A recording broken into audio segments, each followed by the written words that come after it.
Bonsoir à toutes et à tous et grand merci d'être au rendez-vous pour ce nouvel opus de Quelle comédie. Alors ce soir, une fois n'est pas coutume, nous allons monter au 7e étage de la maison, étage Rachel, afin de faire connaissance avec les ateliers coiffure et modiste. La tête, apprêtée, coiffée, chapeautée, termine une silhouette. Au théâtre, chaque création est un défi, il faut répondre aux rêves d'un metteur en scène. Et ainsi, les artistes artisans font un travail d'une minutie extraordinaire au service de l'éphémère. Alors, pour tout savoir sur les bibis, galurins, casquettes, bérets, turbans et autres canotiers, mais aussi sur les postiches, les perruques, les toupets, les moumoutes et autres coiffures monumentales enduites de saindoux et saupoudrées de farine de froment, j'ai le plaisir d'être en compagnie de Maureen Raffejo. Bonsoir. Bonsoir. Vous êtes responsable de l'atelier modiste, ici à la Comédie Française, et Pascal Ferrero, bonsoir. Bonsoir. Vous êtes le chef du département maquillage, coiffure et perruque de la Comédie Française. Merci à tous les deux d'être là pour partager cette passion. Je vous propose peut-être, avant que l'on discute tous les trois, de proposer à ceux qui nous regardent une sorte de visite de vos ateliers, ce qui leur permettront d'avoir comme ça quelques images sur ce que l'on fabrique ici, dans ces murs, place Colette, à Paris.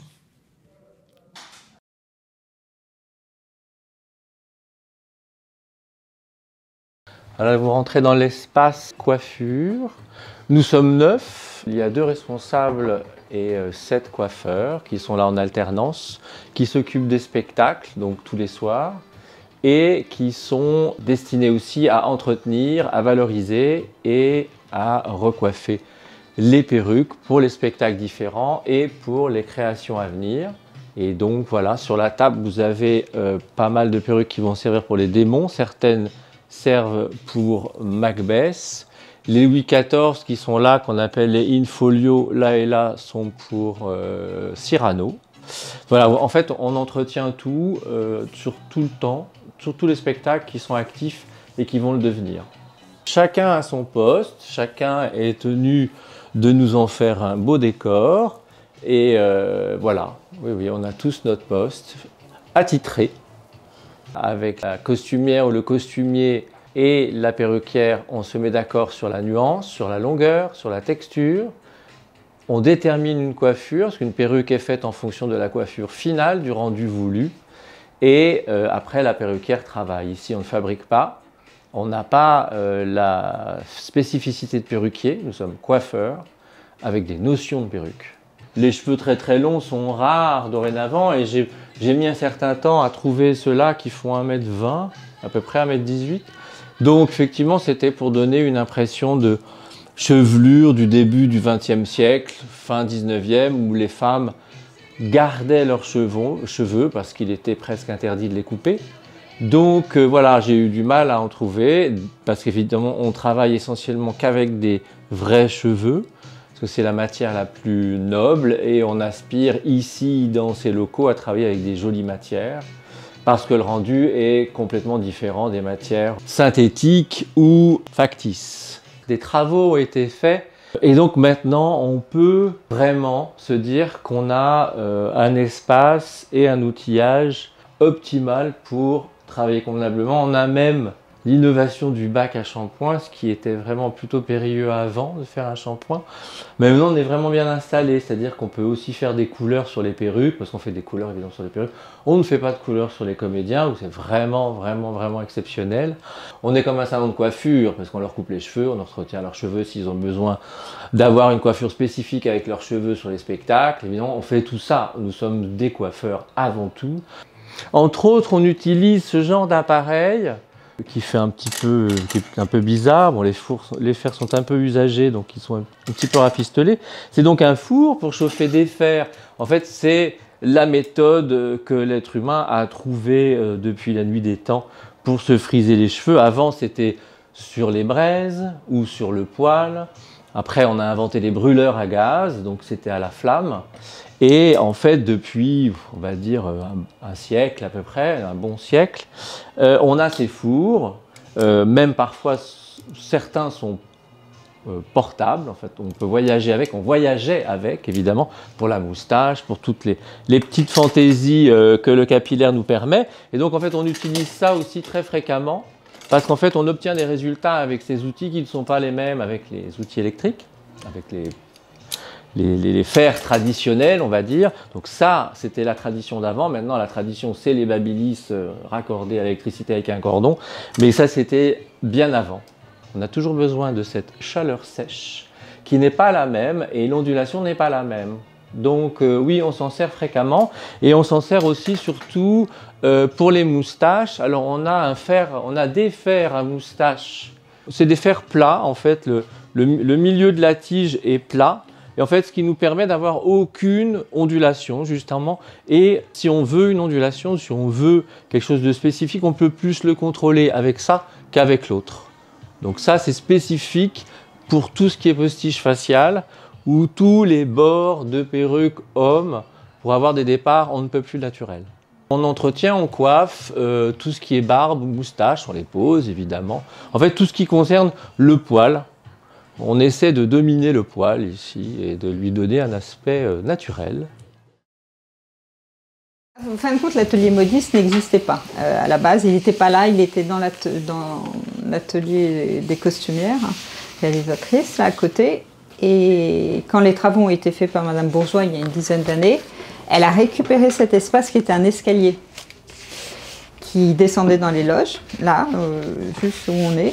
Et c'est bien parce qu'avec Madame Bourgeois, on a entièrement créé l'atelier sur mesure. Il n'y avait rien, donc c'était top pour ça. On voit tous les rayonnages. Ça, c'est très joli. C'était une de ces demandes de voir du visuel derrière. Donc il y a les gros grains qui sont utiles, nos rubans de gros grains, nos rubans de satin, nos rubans de velours, nos voilettes, nos matières premières, nos bois qui nous servent à faire nos formes. C'est du bois de tilleul, un bois tendre pour pouvoir clouer dessus. Après ça, on continue. Rayonnage, il y a les fleurs, les plumes. Voilà. Un grand plan d'eau quand même parce qu'on utilise beaucoup d'eau dans notre métier parce qu'il faut beaucoup mouiller, on apprête et tout ça, donc il fallait un espace quand même où on pouvait. Puis après ça, c'est une petite bibliothèque, un peu déco et tout. Et nos bureaux, qui sont les bureaux, je pense, des modistes depuis qu'elles existent, qui nous suivent, alors qui sont pas très grands, un peu bas, mais on voit qu'ils ont plein de trous. Ils en ont vu pas mal. Et j'avais demandé, comme on a souvent des stagiaires, comme actuellement Gaëlle, un plan de travail pour avoir une stagiaire. Et il y a toutes nos marottes qui nous servent à côté de Gaëlle, qui nous servent pour les têtes, justement, où il y a tous les tours de tête des comédiens. Par exemple, moi, c'est un 55. Là c'est un autre 55. On travaille. C'est comme les mannequins, en fin de compte. C'est très important pour nous.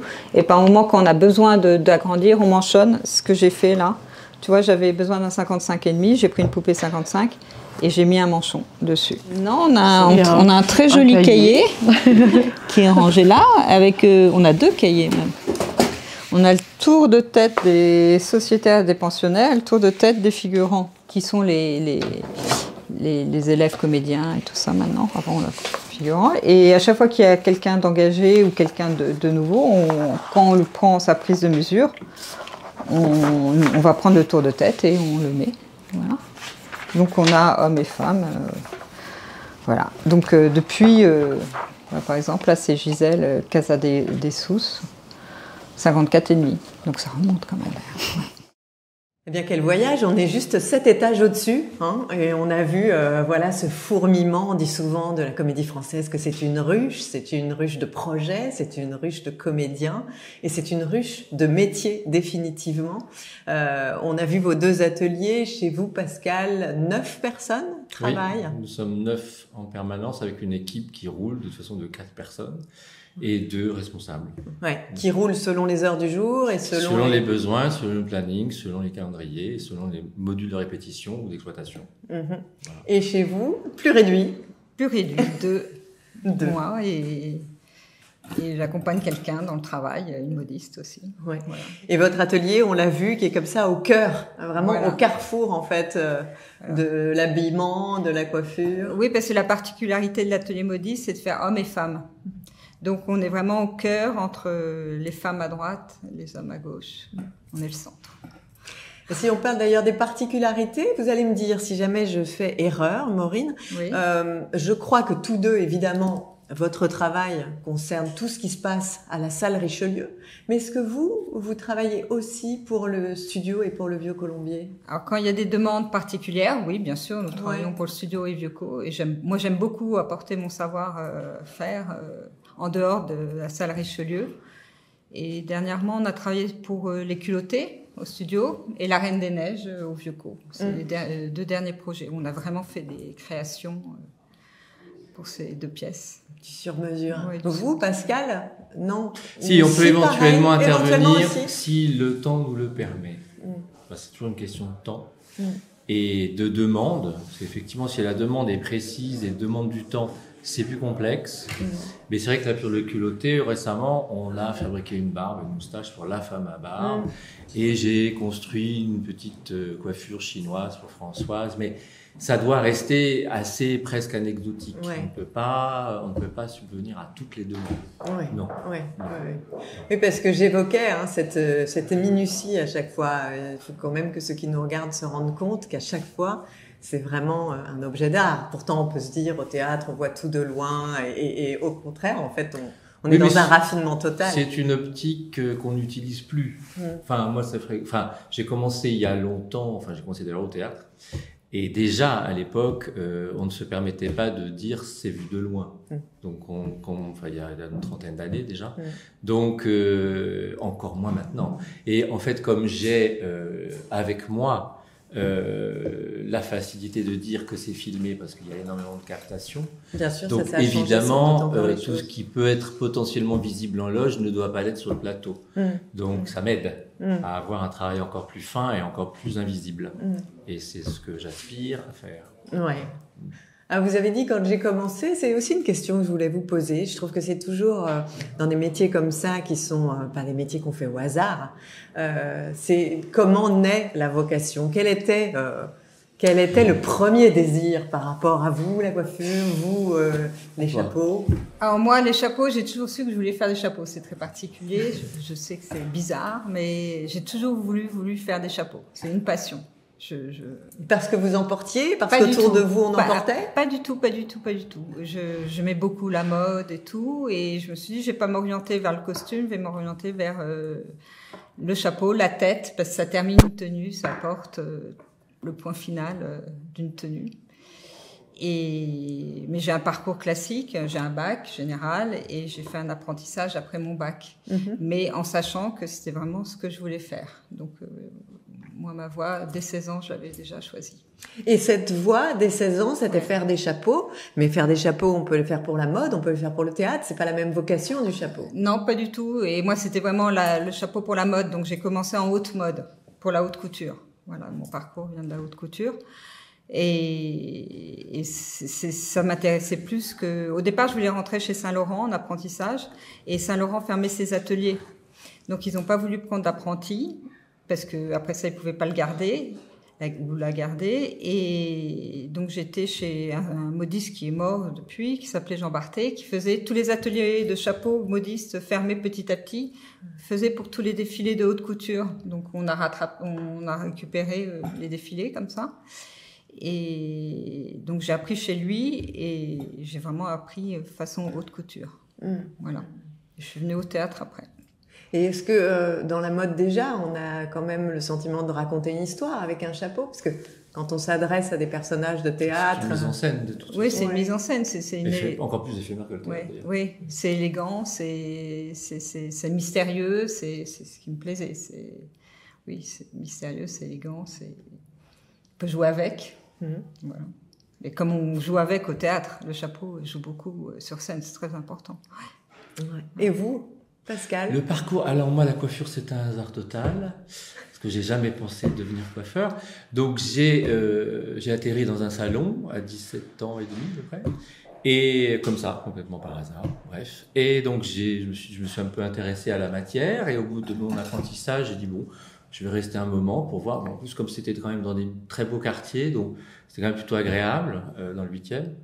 Et en fait, deuxième salon que j'ai fait à du Georges V, j'en suis parti parce que ça ne me plaisait plus du tout. Et en sortant du salon, je dis c'est dommage, c'est un très beau métier, c'est vraiment, pour moi, c'est vraiment l'un des plus beaux, évidemment, comme tous les gens qui font un métier, c'est le plus beau. Et je me suis dit, en fait, ce qui m'amuse, c'est de changer les têtes et c'est de m'amuser avec les gens, avec la tête des gens. Et comme en salon, c'est le seul endroit où on ne peut pas, où on vous restreint énormément par ce qu'on va dire, ce qu'on va faire, bref. Et, parce que le client vous restreint? Oui, le client restreint, et puis même l'ambiance du 8e n'était pas vraiment pour moi, il n'y avait pas beaucoup d'excentricité. Ouais. Et je me suis dit, si je veux changer la tête des gens, il faut que j'utilise des perruques. Donc j'ai harcelé un perruquier parisien pendant 6 mois, et j'ai accédé enfin à l'atelier, à la matière première, et là j'ai appris, seul avec les livres d'art, et voilà, et puis après j'ai rencontré, parce que tout est une facteur de chance, et de moments, et j'ai rencontré quelqu'un qui m'a en fait pris dans son équipe et qui m'a fait grandir énormément. Voilà. Quand vous dites j'ai appris comme ça avec les livres d'art, c'est vrai que c'est quelque chose qui vous relie tous les deux, comme d'ailleurs l'atelier de l'habillement aussi. C'est qu'il y a vraiment une perspective historique, c'est-à-dire que on a besoin de cette culture. Il y a une vraie recherche des racines, c'est comme pour tout. Je veux dire, si on veut faire un métier, il faut quand même en connaître les fondamentaux. Sinon, en fait, tout ce que vous allez faire est quand même voué à un équilibre pas très forcément séduisant parfois. Donc, il faut avoir ces fondamentaux, c'est évident. Pour moi, tout métier manuel a besoin de fondamentaux, de racines, vraiment. Oui, donc, il faut les apprendre et les conquérir aussi. Oui, il faut se nourrir de ça, moi, je pense. Et pas arrêter. C'est pas parce qu'on connaît les choses qu'il faut dire, bon, je les connais maintenant, c'est acquis. Non, c'est pas vrai. Ça, en fait, ce qui nous lie beaucoup dans ces métiers de tête ou même de corps, c'est le regard. Et c'est vrai que si le regard finit par s'ennuyer, n'a plus cette excitation de découvrir un angle. Tiens, voilà pourquoi chercher tout le temps, en fait. C'est ce qui doit nous relier. Et c'est vrai que le jour où on a moins cet appétit du regard, peut-être qu'on s'éloigne un peu de ce qui nous a passionnés au début. Ouais. Mais c'est vrai que pour moi, c'est toujours intéressant de savoir tout le temps. Et c'est ce que je dis toujours aux gens, si vous savez regarder, vous savez reproduire. Ouais. Après, voilà, il faut savoir regarder. Vous avez beaucoup participé, vous aussi, à un travail muséal. Il y a eu l'exposition, c'était l'année dernière, ici, je dis ici parce que c'est juste en face au Musée des Arts Décoratifs, sur les cheveux, sur les poils, mais même déjà 10 ans avant, à Arles aussi, il y avait eu un travail. Oui, on m'avait demandé de reconstituer le diaporama de Nadar au Musée d'Arles, à Arles.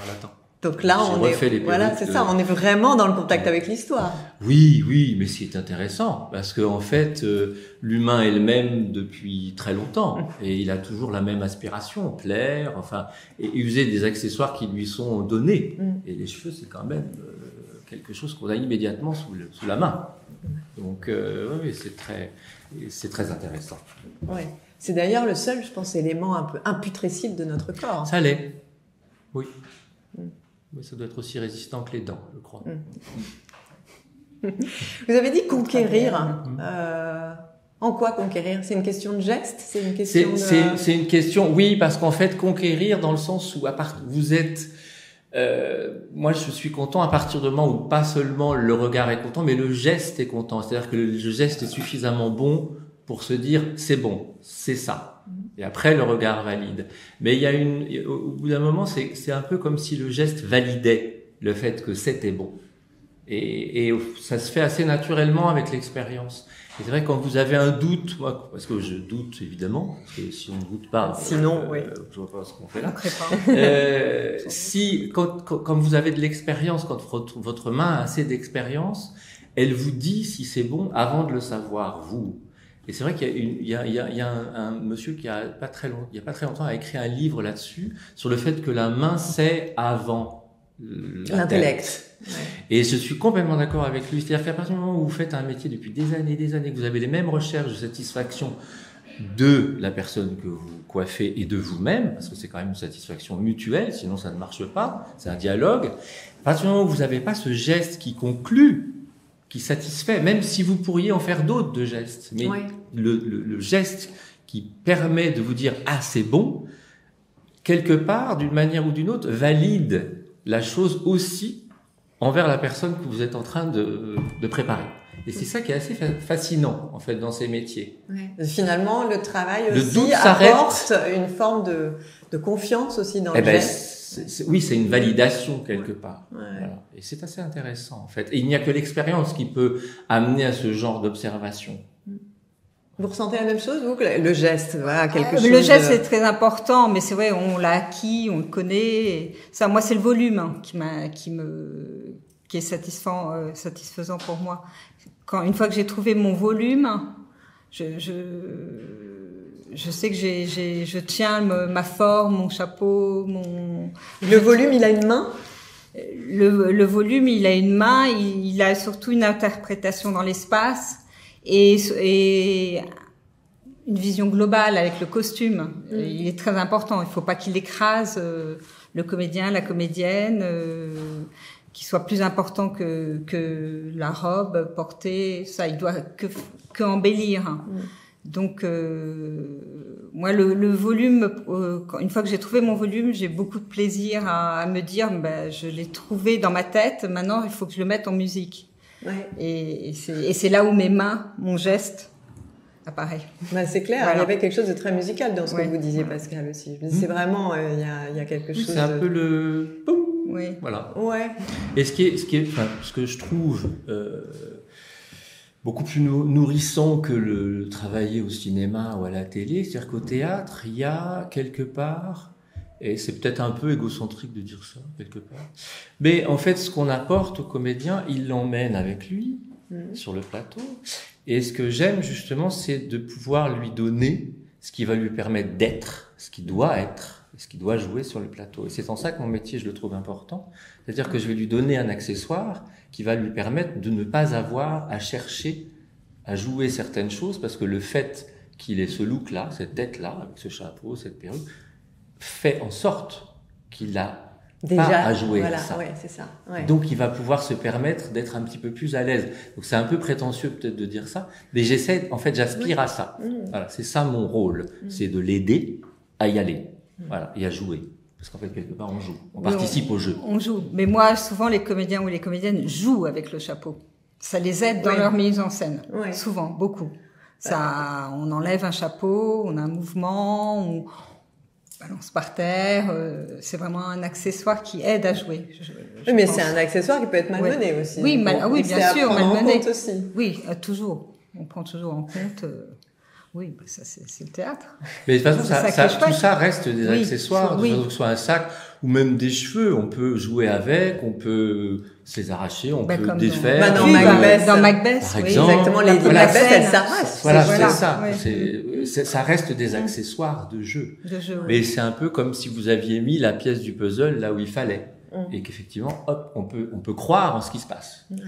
Et quand vous parlez de ce naturel du geste que vous avez quand vous sentez que la forme elle est juste, je me dis que ce que vous faites, évidemment, c'est sur un acteur, une actrice, et donc sonne juste aussi le ressenti de l'acteur ou de l'actrice quand, d'une certaine manière, peut-être qu'il ne sent même pas qu'il a une coiffure, oui, un chapeau. bien sûr. Oui. Il faut pas que ce soit un poids. Non, ou si ça doit être un poids, ça doit être d'un commun accord. Oui. Complètement. Parce que parfois, ça aide ou même peut-être aussi jouer le comédien. quelque chose, voilà. C'est ça. Voilà. Donc, en fait, il faut l'établir dès le début, dès la conception. Ouais. Est-ce que ça va être un poids ou est-ce que tu dois l'oublier? Ça, oui, bien sûr, on en parle tout de suite. Moi, je suis satisfaite quand, lors du premier essayage, je mets le chapeau sur la tête et le comédien, il n'a pas de chapeau, il est en toile. Et il y a le chapeau qui arrive, la toile du chapeau, et il dit « Ah, oui !» Et il a compris que ça terminait sa silhouette. Donc, ça va l'aider. Ça va l'aider dans son jeu après. De toute façon, on est essentiellement là pour ça. C'est pour aider le jeu. Le but, c'est quand même de satisfaire une image déjà qui est imaginée dans la tête d'un metteur en scène et que cette image colle à l'envie du comédien aussi. C'est aussi ça le passionnant de l'ambiguïté, quoi, de nos interactions. Voilà. Et d'arriver au but, c'est toujours intéressant. Oui. Très satisfaisant. Voilà. Et les visions des metteurs en scène, j'imagine, parfois, selon les metteurs en scène, selon les œuvres, etc., peuvent vous pousser plus ou moins loin dans l'imagination, dans la réflexion. Est-ce qu'il y a comme ça des exemples de défis particuliers? C'est-à-dire, on vous demande quelque chose et au début, il y a une espèce de défi sur mais comment je le réalise, quelle forme je donne, j'imagine ça fait partie du plaisir. Oui, on en voudrait un peu plus d'ailleurs. Mais oui, évidemment, bien sûr. Après, c'est vrai que ça dépend en plus du domaine. Mais c'est vrai qu'en fait, moi, quand je suis arrivé ici, les perruques étaient encore on va dire constituées ou étaient fabriquées de manière à ce qu'on ne les oublie pas. Et en fait, moi, j'ai toujours travaillé pour trouver un naturel, justement, et qu'on les oublie. Et c'est ce que je disais souvent aux coiffeurs qui m'accompagnaient, je dis, c'est bien, votre travail est validé quand on l'ignore. Voilà. À partir du moment où on n'en parle pas, à partir du moment où l'image et le regard ne s'arrêtent sur rien, c'est que c'est l'évidence. C'est que vous êtes parfait. Ouais. Voilà. Ouais. Donc en fait, heureusement, c'est souvent, oui, mais souvent en fait, les années d'avant, je sais pas, les années 80, 90, parce que j'ai jamais vraiment travaillé comme ça, mais les gens aimaient qu'on remarque leur travail. Parce qu'il fallait quand même que les gens valident. Ah oui, c'est bien. Et en fait, j'ai toujours travaillé pour l'inverse. Moins on en parle, plus ça a l'air inaperçu, alors que ça demandait beaucoup de travail, et plus on est satisfait. Évidemment, il y a des pièces comme le bourgeois, tout ça, où on travaille vraiment dans l'inverse, mais il y a justement un entre-deux à obtenir, c'est-à-dire qu'il faut que ce soit, comment dirais-je, remarquable, en étant validé de manière humaine, entre guillemets, quoi, que ça reste humain. Et là, cette recherche-là, je sais que le bourgeois a été pour nous, parce qu'on a quasiment tout fabriqué ici. Et donc le bourgeois, la mise en scène de Christian Eck, avec en effet, là vous avez pu vous en donner à cœur joie, là, exactement, exactement. Ouais, et c'est une vraie effectivement fantaisie, une vraie démesure aussi. Oui, exactement, mais une démesure qui paraît quelque part pas humaine, mais accessible entre guillemets. Oui. Et c'est ça qui est bien. Probable. C'est voilà, probable. Et c'est ce qui était très intéressant de travailler avec Vanessa, la costumière, la créatrice costume. Ouais, elle est toujours C'était très intéressant. Vanessa, c'est toujours très intéressant. Donc évidemment, dans ces challenges, il y a toujours le petit tiers, qu'est-ce que je vais faire, sur quoi je vais mettre les abeilles. Enfin voilà, c'était rigolo. Ouais. Voilà. Et après, bon, c'est vrai qu'il y a des gens qui vous disent que ils veulent transformer quelqu'un, mais que ça ne se voit pas. Ça aussi, c'est un challenge. Parce que de passer de blond à brune ou de brune à blond sans que ça ne se voit, c'est toujours un challenge. Et de brune à blond, vous faites à la fois des teintures et des perruques? Non, que des perruques. Que des perruques. Oui. Non. On ne sacrifiera pas les cheveux des comédiens pour une décoloration ou pour une pièce. D'accord. Non. Je fais beaucoup attention à leurs propres cheveux. Mais d'ailleurs, je me disais ça aussi, les comédiens ici passant d'un rôle à l'autre, est-ce que ce sont des gens qui vont chez le coiffeur en ville ou finalement...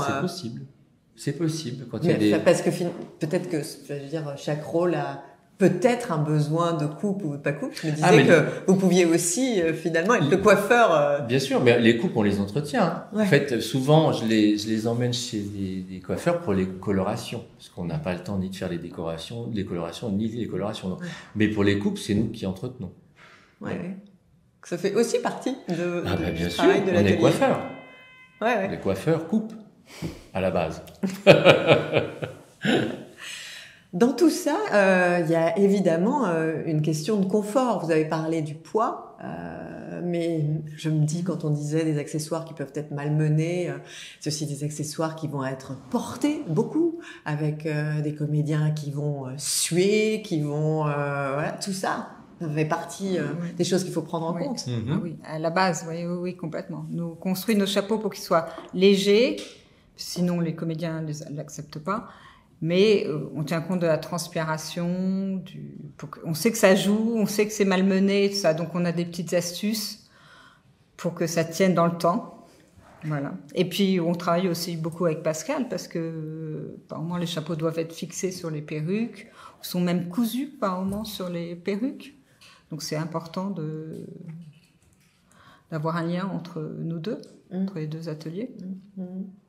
Mais même tous les ateliers, d'ailleurs, c'est comme tu le disais tout à l'heure, on finit une silhouette. Donc s'il n'y a pas de cohérence dans la silhouette, forcément le regard du spectateur va dire ah oui non. Dès qu'on remarque quelque chose, c'est quelque chose a été un peu raté. On dit tiens c'est le chapeau, il est un peu lourd. Enfin voilà. Donc on travaille aussi pour le fait que cette silhouette soit complètement finie et puisse s'animer de manière complètement crédible. Et vous travaillez avec des vrais cheveux? Oui. Oui. J'aime la belle matière, donc oui. Alors, exceptionnellement, pour certains effets, effectivement, je peux utiliser des matières à plastique ou du yak ou du crin, mais c'est vraiment rare et c'est vraiment pour certains effets. Oui. Mais vous récupérez les cheveux que vous coupez? Oui, ça marche. Ouais, c'est ça. Bien sûr. Oui. Non, mais je me demande, c'était question de BOC. On m'en envoie, il y a des gens qui m'en envoient des cheveux par courrier, voilà. Ils savent que je récupère.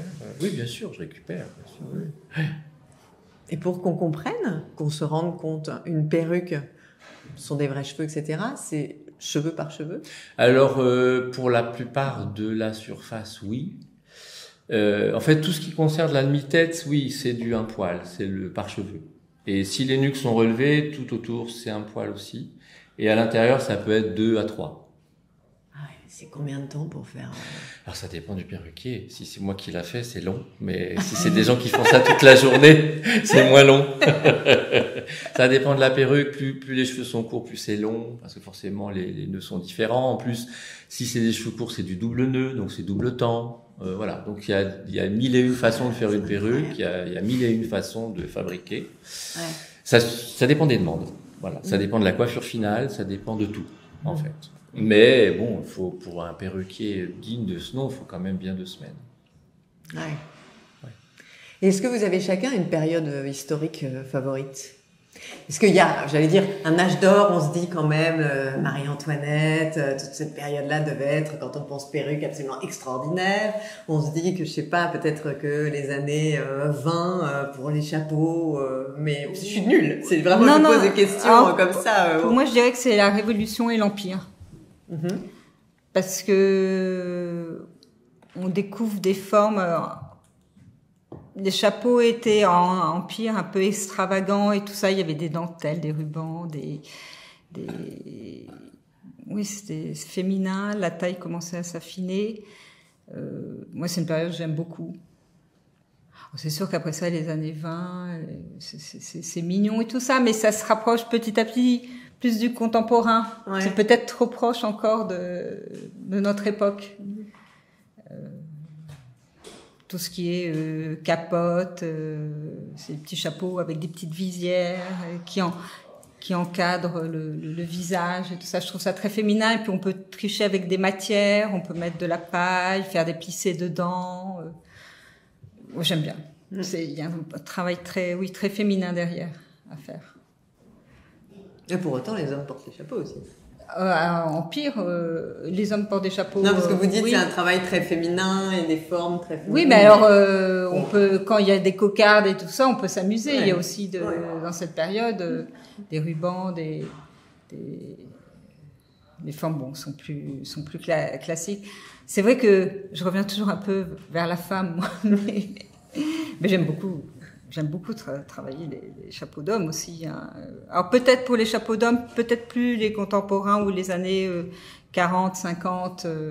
Là, sur les masculins, on peut s'amuser plus. On peut donner un look à un homme plus que période empire. Et vous, pour les perruques? C'est sûr qu'on en parle tellement de Marie-Antoinette aussi, on a l'impression qu'il y a eu qu'elle. Oui. Mais elle a bien fait de perdre la tête d'ailleurs. Non, c'était évidemment une période de grande extravagance parce que c'était d'ailleurs la naissance des coiffeurs, parce que voilà, ils ont quand même inventé la coiffure, enfin le métier de coiffeur à cette période-là. Mais moi, ma période de prédilection, pas prédilection, mais ma période préférée, c'est celle dont on parle jamais. C'est celle, justement, après la Révolution, des merveilleuses et des incroyables. Où là, pour moi, c'était vraiment les premiers punks. Et, en fait, j'ai jamais vu de film, relatant cette période de démence totale, où toutes les extravagances étaient permises parce que c'était une décadence absolue, où ils mettaient tout à l'envers, ils coloraient toutes les couleurs. Mais ça a duré. Le problème, c'est que ça a duré très peu de temps. C'est un peu comme les Azous pendant la Seconde Guerre mondiale. Ça a été un délire total, mais c'est une allumette qui s'allume et qui s'éteint. Les Incroyables, c'était pareil, mais c'était un délire absolu. Et en fait, je crois pas avoir vu de film sur cette période. À part s'il y avait eu un film avec Rupert Everett là-dessus. Mais bon, c'était assez voilà, c'était un peu discret. Ouais. Ou alors s'il parlait les incroyables, parce qu'il y avait toute une mode où on ne prononçait pas les R à ce moment-là. Enfin, et c'est cette période-là que j'aimerais plus traiter et qui ne l'est jamais. Voilà. Mais pour revenir sur Pascal, Marie-Antoinette aussi, c'est elle qui a eu la première modiste aussi. Rose Bertin était la modiste de Marie-Antoinette. Et c'est vraiment elle qui a créé le métier de modiste. C'est Marie-Antoinette. Donc on lui doit, et elle a aussi célébré le coiffeur. Le coiffeur. Donc elle a vraiment été important pour nous. Le Léonard, voilà. C'est ça. a bien fait d'arriver avec ça. Voilà, c'est ça. Mais c'est vrai que grâce à elle, bon après, ça a été, je sais pas, je sais même pas si on a, je crois que c'était à peu près 3000 coiffures différentes qu'elle a pu avoir ou qu'elles ont pu avoir. C'était un vrai délire, c'est sûr. Mais voilà. Bien sûr que tous les coiffeurs viennent coiffer. En plus, ce qui est très rigolo, c'est quand on dit oui, mais je voudrais une coiffure Marie-Antoinette. Elle en a eu 2000 des coiffures. Laquelle vous voulez? Donc bon, c'est vrai que pour le musée des Arts Déco, je vais faire une semblant coiffure de cour absolument géniale. Qu'elle avait, genre à Vigée-le-Brun, classique. Voilà, mais c'était la plus de cour, on va dire, c'est ça. entre guillemets. Voilà. C'est génial. Bon, dans le bourgeois, elle est pas mal. Dans le bourgeois. Celle avec les abeilles. Ouais. Ah oui, c'est pas Marie-Antoinette. Non, c'est pas Marie-Antoinette, mais vous voyez ce que je veux dire. Oui. Oui, non, mais vous vous rendez compte que quand même, enfin, c'est relaté par des caricaturistes, mais je suis pas sûr que ce soit complètement faux. Mais il y a une période, les coiffures étaient tellement hautes que le visage était au milieu de la silhouette. Donc elles avaient 1,20 m sur la tête. Donc, ce que j'ai fait au musée des Arts Déco, c'est pour le jogging. Ah oui. Ah oui. Et elles avaient des gens qui étaient derrière pour pas que ça se casse la figure. Et ça a existé, ça. Donc, on n'a encore jamais fait dans un film, je crois, si peut-être dans The Duchess, avec Irene Ackley. À un moment, elle a quelque chose de très haut sur la tête. Mais c'est vrai que certaines personnes ont eu le visage au milieu de la silhouette à certains moments. Donc, il y avait des mesures. Est-ce que, pour revenir au théâtre, qui est votre métier là, évidemment celui dont on parle, qui nous occupe ici à la Comédie Française, est-ce que la scène, le moment où le comédien est en scène, c'est une forme de moment de vérité pour votre travail? Oui, bien sûr. Oui. Ça peut tout changer, oui. Moi, je dis oui. Ah oui, bien sûr. Oui, bien sûr. C'est la validation. Ah oui, complètement, oui. Et ça peut être la suppression aussi.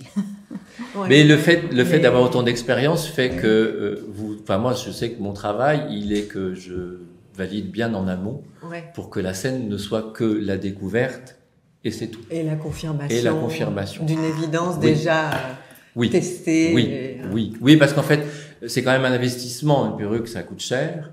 Donc en fait, je ne fais pas fabriquer si je me dis bon, on va essayer. Non.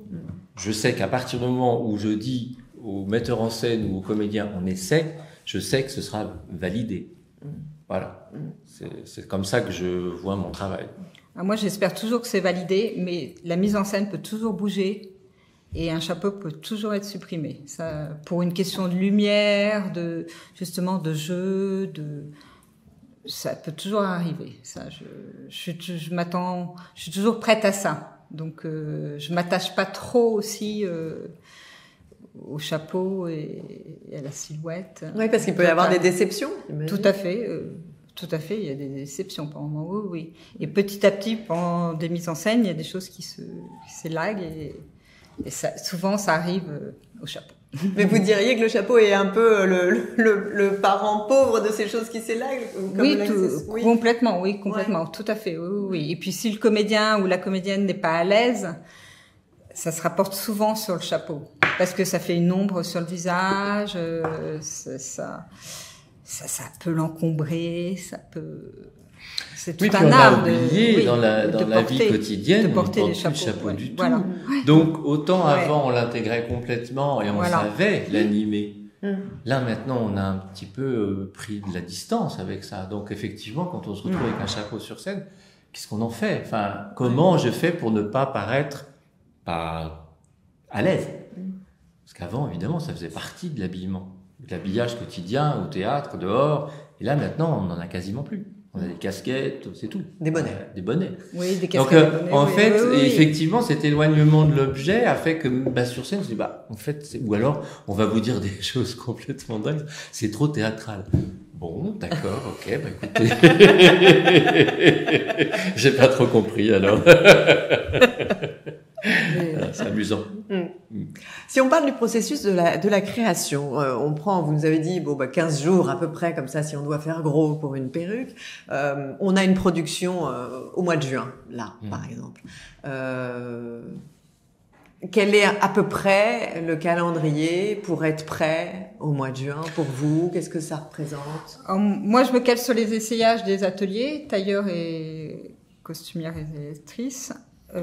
Quand ils essayent, j'essaye mes prototypes en même temps. Donc j'essaye des toiles qui sont validées, qui sont retravaillées. On choisit la matière première après. Et après, je travaille avec la matière première qui est déterminée. Et il y a un autre essayage, on retravaille. Après ça, il y a aussi souvent les coiffeurs qui interviennent, s'il y a perruque, pas perruque, qui disent... Ou fixation. Ou fixation, c'est important parce que le tour de tête change. Après ça, on termine le travail et ça va en répétition costume 15 jours, pendant 15 jours. Donc ça s'étale sur quoi? 2-3 mois? Ça s'étale... nous travaillons actuellement pour la rentrée. Ouais. Donc là, c'est un peu plus. Mais il y a toutes les reprises. Faut tenir compte qu'il y a aussi les reprises. Et les reprises, il y a les changements de rôle et tout. Donc faut... Et les reprises, on fait pas du rabais quand c'est une reprise. Ça dépend. Ça dépend. Soit on adapte, soit on refait. On peut réutiliser ou refaire. Voilà, s'il y a changement de comédien, on préfère quand même. Surtout ce qui va sur la tête. Une nouvelle paire de chaussures. Et puis il y a l'alternance aussi. L'alternance, souvent les tours de tête peuvent être différents et tout. Et puis c'est des choses qui vont sur la tête, donc pas question aussi d'hygiène. On fait deux chapeaux différents. Donc il faut tenir en compte de ça. Il y a la création, l'alternance, les reprises. Donc il faut travailler tout ça en même temps. Donc faut anticiper. Et quand c'est le moment vous êtes à peu près sur les mêmes délais, le même calendrier, vous aussi? Ça dépend de la masse de travail. Voilà aussi, oui.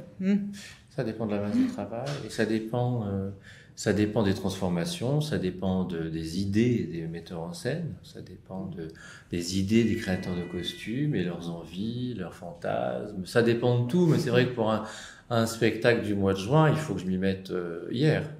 Oui, 2 mois avant. Oui, parce que justement, il faut que j'anticipe sur ces alternances. Sur le fait que certains comédiens doivent garder une tête pour une certaine coupe de cheveux pour un rôle et pas sur l'autre. Donc voilà, est-ce qu'on va me permettre de pouvoir modifier, changer, fabriquer, parce que j'ai toujours forcément une limitation de fabrication à chaque spectacle. Donc il faut que je jauge entre tout ça. Et après, quand le spectacle est en scène, joué en public, vous êtes toujours là? Parce qu'elle est là, moi je suis plus là. Il y a les habilleuses qui prennent le relais et on prend le relais s'il y a quelque chose de grave qui se passe dès le matin. Mais on n'est plus là. Les habilleuses, pour moi, pour les chapeaux, ce sont les habilleuses qui prennent le relais. D'accord. Et moi je suis là constamment. Ouais. Oui, parce qu'en fait, je suis là constamment déjà parce que je suis sur les prochaines reprises ou les prochaines créations et je fais en sorte que le travail soit identique à chaque fois, ce qui est quand même très difficile puisque vous passez de main en main et c'est toujours difficile d'avoir une homogénéité. Voilà, une homogénéité et une rigueur parce que tout le monde n'a pas la même. Ouais. Et en fait, je suis là pour que les choses soient faites convenablement et je suis très attentif à ça. Ouais. Et pendant une représentation, vous pouvez être en coulisses? Oui, bien sûr. Sur un postiche, un truc. Oui. Comme ça. Ouais. Parce que je noyette de temps en temps et quand ça me semble nécessaire, j'y suis. Ouais.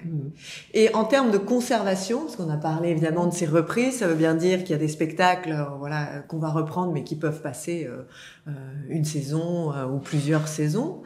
Ce sont des choses qui se conservent facilement ou pas, je veux dire, à partir du moment où ça a été fait pour quelqu'un. De toute manière, on le retape forcément, mais si c'est pas repris tout de suite, il y a la régie des costumes qui rassemble, pour ma part, qui rassemble tout le costume et le chapeau avec, comme les chaussures, comme tous les accessoires qui vont avec. Et quand c'est repris, quand la pièce est reprise, évidemment, j'ai un œil dessus et je modifie, je refais, j'estime ce qu'il faut faire, oui. En ce moment, il y a donc Macbeth. Ça vous a demandé à chacun un travail Non. particulier? Non. Il y a Lady Macbeth qui s'arrache ses cheveux Oui, au alors début. si j'ai planché 5 minutes sur le fait qu'il fallait qu'elle ait des cheveux dans les mains au début, mais non, ça m'a pas demandé. Ouais. J'ai réfléchi, quoi. Voilà. Vous, on a vu un peu des extraits dans le petit film. Voilà, nous on a les casques en cuir qui n'étaient pas prévus au départ et qui a été une demande de la metteuse en scène. Comme ça, un soir, comme j'explique dans le petit film, un matin je suis arrivée, il y avait un dessin, il faut 4 casques en cuir gris argenté. Voilà, c'était du très beau travail qu'on fait pas régulièrement, un travail assez physique parce qu'il faut que la peau, faut tendre ses peaux. Ouais. Enfin, mais c'est un beau défi parce que il faut que le travail soit très net, il fallait que ça fasse des petits casques, des petites têtes. Et je voulais pas de plis, je voulais que le travail soit très beau. Donc, on s'est donné les moyens pour que cela soit. Il y a la reprise des démons qui se profile. Là aussi, bon, une mise en scène, des costumes très Ils sont magnifiques. Ouais, très aboutis, très très beaux. Ouais. Ouais. Pour vous, ça a été. Alors moi, sur les démons, il y a rien à part les fleurs de Dominique Blanc sur son costume. Elle a des fleurs et qui sont tachetées et c'est moi qui les ai réalisées. Et j'avais bien aimé parce que la déco m'avait dit ce serait bien que tu fasses des taches comme le costume. Et je m'étais vraiment amusée. J'avais inventé. C'est ça, c'est ce que je disais tout à l'heure. Ouais. C'est ça, c'est le plaisir aussi au moment de votre part créatrice. Parce qu'on ne l'a pas dit, mais quand même, les metteurs en scène qui viennent ici, les costumiers, ils savent aussi tout le savoir-faire de la maison.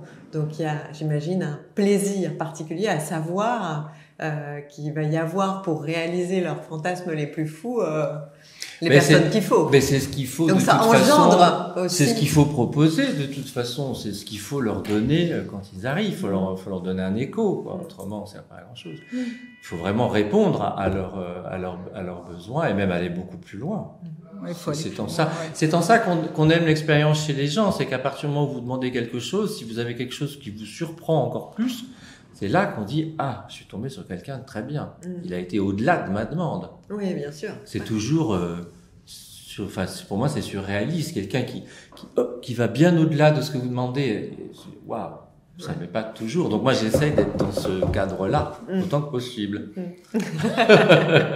Est-ce qu'il y a des spectacles, j'imagine que oui, qui vous ont coûté, pas que ça a été forcément douloureux, mais en tout cas à la fois parce que j'en sais rien, de par le nombre de choses qui étaient demandées ou de par la difficulté de ce qui était rêvé. Qu'est-ce que vous avez dans ces dernières années qui auraient été peut-être des défis particuliers?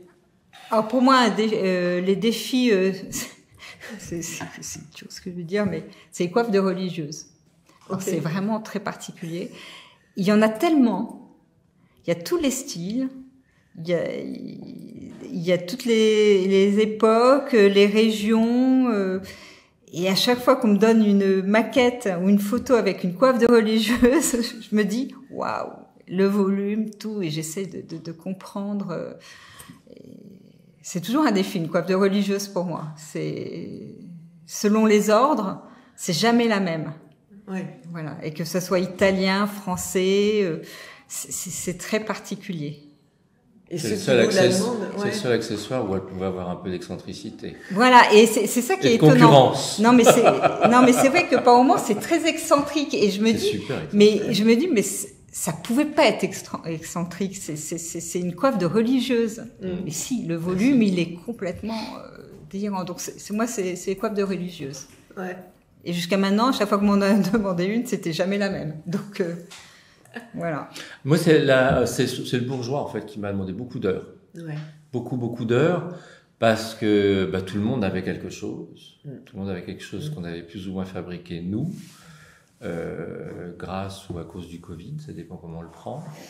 Je dirais plutôt grâce, parce que ça nous a permis d'avoir beaucoup de temps et de se creuser la tête sur pas mal de choses, de faire toutes les teintures à l'atelier. En fait, on avait mis au point quasiment tout. Et ça m'a plu. En revanche, ça m'a pris beaucoup d'heures. Voilà, c'est tout.